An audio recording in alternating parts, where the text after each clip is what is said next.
Ya anak-anak, selamat pagi. Apa kabar anak-anak hari ini? Iya, kita bersyukur ya kepada Tuhan untuk pertolongan dan pemeliharaan Tuhan dalam istirahat kami. Nah anak-anak, seperti biasa kita akan membaca renungan pada hari ini, Rabu 14 Oktober 2020. Nah, sebelumnya kita akan menyanyi Si Semut yang Kecil.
Ya, kita mau berdoa. Lipat tangannya, tutup matanya, kita berdoa. Bapa kami yang berada di dalam kerajaan surga, terima kasih untuk segala pertolongan dan pemeliharaan-Mu di dalam istirahat kami malam tadi. Kami bersyukur ya Bapa untuk hari yang baru yang Engkau berikan kepada kami, kesehatan dan hari yang baru untuk kami, sehingga kami boleh dapat mendengarkan firman-Mu dan belajar. Terima kasih ya Bapa, kami mau mendengarkan firman-Mu. Di dalam nama Yesus Kristus kami berdoa. Amin. Ya anak-anak, ayat hafalan kita diambil di dalam Amsal 13 ayat keempat. Si pemalas penuh keinginan tetapi sia-sia, sedangkan hati orang rajin diberi kelimpahan. Nah, tema kita pagi hari ini bahaya di balik alasan. Diambil dalam Matius 25 ayat 24 sampai 46. Nah, nanti anak-anak baca Alkitabnya di rumah ya. Rosa, mana PR-mu? Rosa menjawab, tadi malam mati lampu, Bu. Nana, mana PR-mu? Nana menjawab, saya tidak hadir, Bu, waktu dikasih PR. Ibu guru sih tidak kasih tahu ke saya. Nah, anak-anak, itulah contoh-contoh alasan dari anak yang tidak mengerjakan PR. Yang sering alasannya tuh kalau ditanya tidak mengerjakan PR, iya Bu, saya lupa.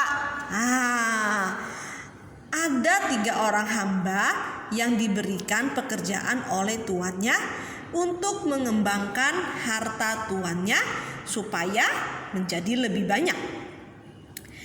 Ketiga hamba ini diberikan harta yang berbeda-beda jumlahnya. Ada yang diberikan 5 talenta, ada yang diberi 2 talenta, dan hamba yang ketiga diberi 1 talenta. Hamba yang pertama dan kedua mengerjakan tugasnya itu dengan baik, sehingga mendapat hasil yang banyak pula. Tetapi hamba yang ketiga tidak mau mengerjakan tugasnya. Ya, dia tidak mau mengerjakan tugas yang diberikan oleh tuannya. Setelah tuannya tahu bahwa hamba yang ketiga ini tidak mengerjakan tugas yang diberikan kepadanya, tuannya marah dan menegur dia. Kamu ini malas ya? Mengapa kamu tidak mengerjakan apa yang saya perintahkan? Kata tuannya. Karena kamu tidak bertanggung jawab, sebab itu kamu harus dihukum. Lalu anak-anak, apa jawab si hamba yang malas ini ya? Hamba yang malas ini menjawab, Tuan, aku tahu bahwa Tuan ini kejam. Saya takut jangan sampai harta Tuan ini hilang, makanya aku menyembunyikan, lalu aku simpan harta Tuan supaya tidak hilang. Hamba ini mencari alasan. Dia justru menyalahkan tuannya. Padahal yang sebenarnya hamba ini malas mengerjakan tugasnya. Maka tuannya menyebut dia hamba yang malas dan jahat.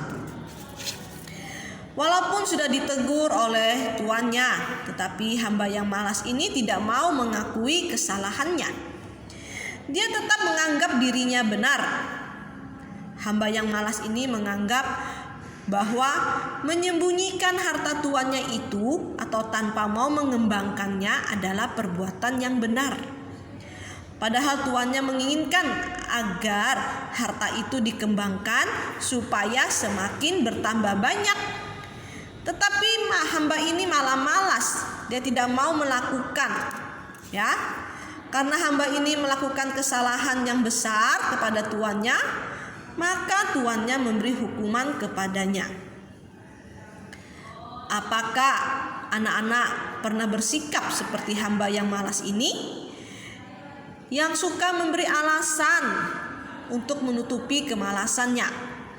Misalkan ketika tidak membuat PR, alasannya mati lampu, alasannya tidak masuk kelas, sakit waktu itu, ya.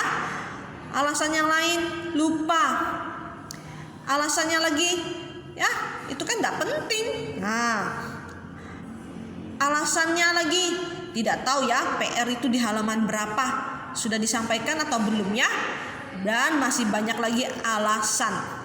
Nah, anak-anak, janganlah kita mencari alasan yang tidak masuk akal untuk menutupi kesalahan atau kemalasannya kita.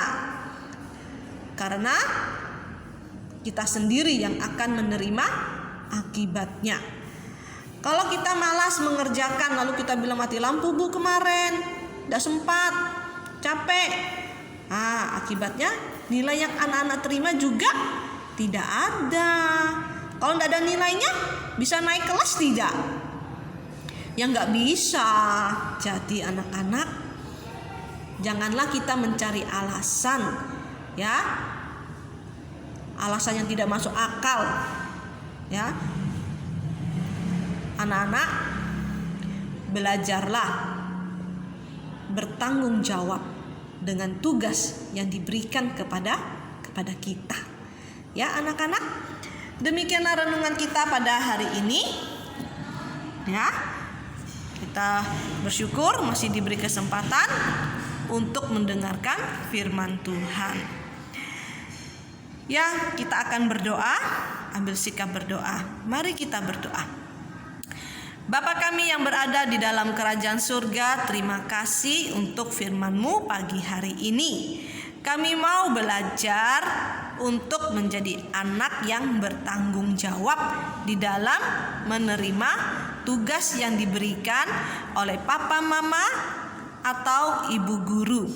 Kami tidak mau seperti hamba yang malas, yang mencari alasan karena kita malas melakukan pekerjaan yang diberikan kepada kita.